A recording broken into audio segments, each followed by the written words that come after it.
Wala raw nakikitang foul play sa ngayon ng pulisya kaugnay sa nawawalang bride-to-be sa Quezon City. At sa patuloy na CCTV backtracking ng mga otoridad, may nakuha silang footage sa Commonwealth Avenue. Ayon sa Quezon City Police District, posibleng si Shera Diwan, ang babae na nakuha ng sumakay sa bus nitong Sabado. Hawak na raw ng pulisya ang laptop ni Shera, gayon din ang cellphone na palaisipan pa rin daw kung bakit niya iniwan.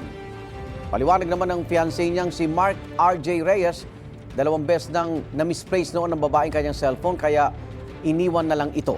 Pinatawag na si Mark ng Special Investigating Team ng pulisya, pati ang kapatid ni Shera, best friend niya at iba pang personalidad na pwedeng makatulong sa investigasyon.